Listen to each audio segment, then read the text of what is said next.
After Sanjay's death, Menaka Gandhi believed that she was Indira's rightful successor. But the Iron Lady had other plans.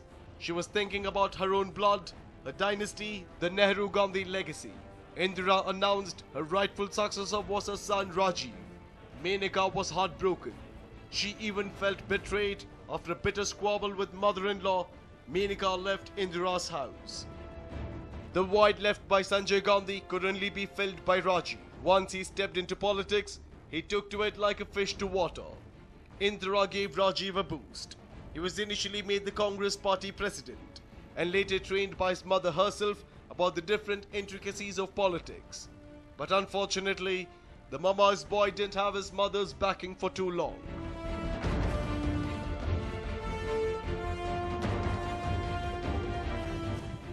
October 1984. The Iron Lady of India was gunned down by her own bodyguards, Pain Singh and Satwan Singh, who claimed to be avenging the insult heaped upon the Sikh nation. The two are said to have emptied 30 rounds into Indira's body. Even before she could reach the hospital, she was pronounced dead. Everybody thought it was the end of Indira Gandhi's era in politics. Once again, Congress faced a great dilemma.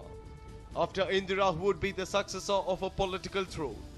From Indira's cabinet, Finance Minister Pranab Mukherjee was on the top of the list.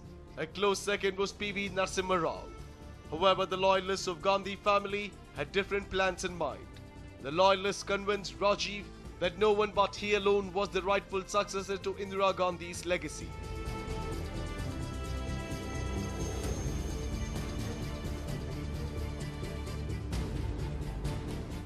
Sonia was crying inconsolably.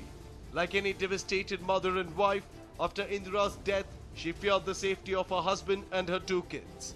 She was so scared, she even warned Rajiv that one day someone might even kill him.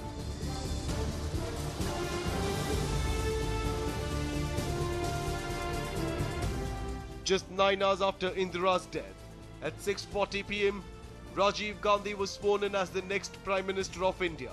The Nehru-Gandhi dynasty now saw the third generation become the Prime Minister of India. Rajiv Gandhi wore a crown of thorns. After Indira's death, India was reeling under Sikh riots. Rajiv was accused of not doing much to stop the riots. Just 50 days after the Iron Lady's death, it was time for the general elections. 12th November 1984. Rajiv was made the party president. After the death of Indira Gandhi and backed by sympathy votes, Congress had a landslide victory. Rajiv now saw the dreams of leading the country into the 21st century. Things were going smoothly, but his popularity took a major hit when the Bofors scandal came to light.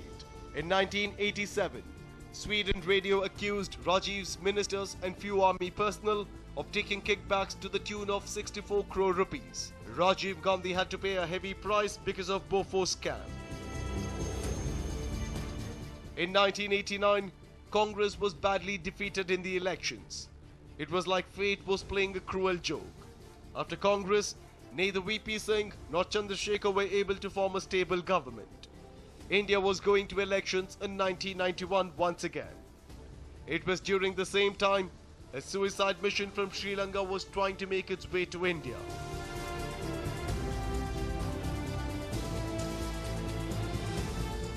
The intelligence services had advised Rajiv Gandhi not to address any public meeting after sundown, as he was on the LTTE hit list.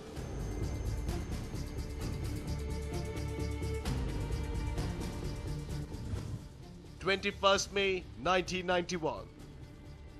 After two successful rallies in Uttar Pradesh and Andhra Pradesh, Rajiv's election campaign reached Tamil Nadu. Late in the evening, Rajiv reached Sri Perumbudur. The suicide mission was successful. Rajiv was torn to pieces. The Nehru-Gandhi family lost one more son. His generation of the family was wiped out.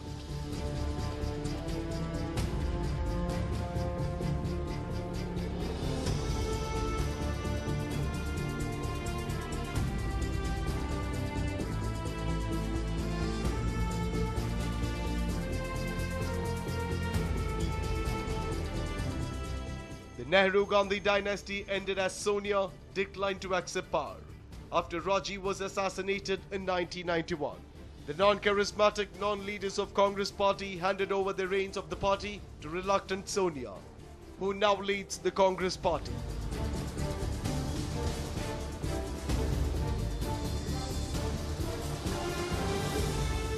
The dynasty, revived by Sonia Gandhi, swept back to power with vengeance in 2004 elections after a long vacation of about 15 years.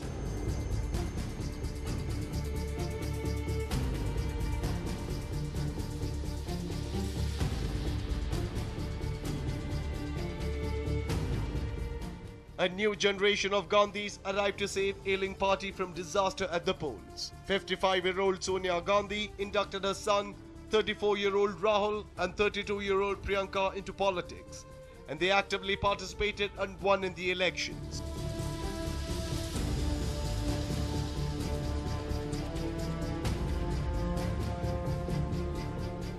The daughter-in-law of the most prolific political family of India was once again at crossroads. The party with a heavy heart decided the worthy successor of Raji's throne was Sonia Gandhi.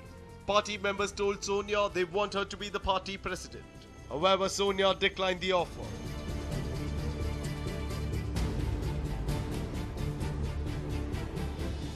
Narasimha Rao was all set to retire from political life, but he was summoned once again by Congress to take the responsibility of both, being the Prime Minister and being the Congress party president. Sonia closed the doors of 10 Janpath to politics. 14th August 1995. Sonia finally broke her silence and emerged in Amethi. She announced she was not happy with the Rajiv Gandhi assassination verdict. She didn't like the pace of the investigation. Political pundits read between the lines. Many speculated Narasimha Rao was on Sonia's target. In Sonia's absence, 2 governments fell. Vajpayee Sarkar fell in 13 days, and H.D. Deve Gowda's Sarkar fell in just 11 months. The Bahu, daughter-in-law of the Nehru-Gandhi dynasty, had made up her mind to reclaim what she believed rightfully belonged to her. She announced that the Nehru-Gandhi dynasty is the future of Congress. Congress lost the elections in 1998. Sitaram Kesari was forced to abdicate his post as the party president. On 14th March 1998, Sonia Gandhi became the Congress party president. Meanwhile, Atal Bihari Vajpayee formed the government. Sonia devoted the next 5 years in making the Congress a more united and stronger party. She made various changes in the party policies and strategies.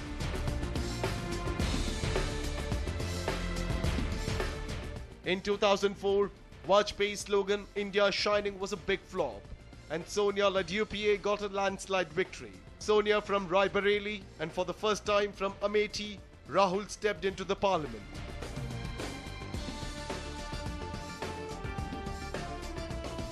It almost felt certain that the Italian daughter-in-law of the Nehru dynasty would be the Prime Minister of India. During the election campaign, the opposition targeted Sonia by calling her a foreigner trying to rule India. But Congress was all set to welcome Sonia as the Congress president. However, Sonia dropped a bomb when she announced that she would not be the Prime Minister. They say after an intelligence report, Sonia was in a dilemma. It was said foreign native Sonia, if made the Prime Minister of India, it could lead to widespread chaos in India. Sonia didn't want people to take to the streets and draw blood because of her. Her sacrifice even left the opposition tight-lipped.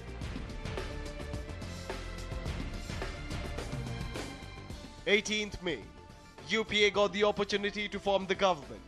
Sonia reached the parliament along Dr. Manmohan Singh.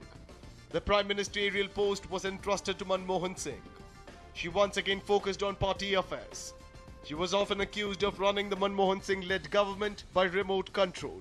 After the elections and a landslide victory, it was time for Rahul Gandhi to carve a niche for himself. Sonia knew it was the perfect time to groom Rahul Gandhi. By the way of Youth Congress, Rahul started earning a name for himself. 2014 was the year that the Congress waited for, and in fact, it was one of their biggest challenges. The defeat was blatant. What could have gone wrong with the Nehru-Gandhi legacy carried on by Sonia and Rahul? Where could they have gone wrong? Not one, not two, but for many reasons, the Congress lost its trust from the people.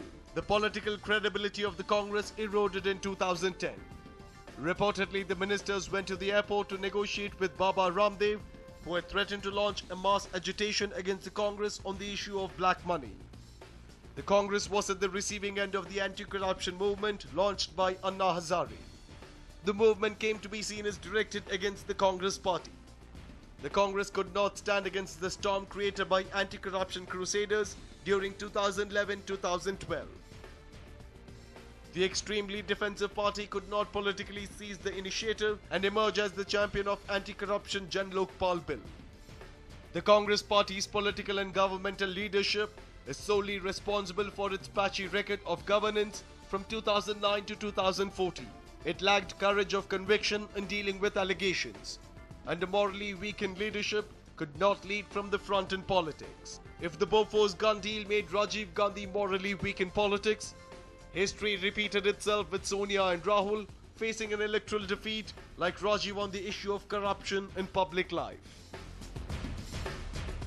A News9 report.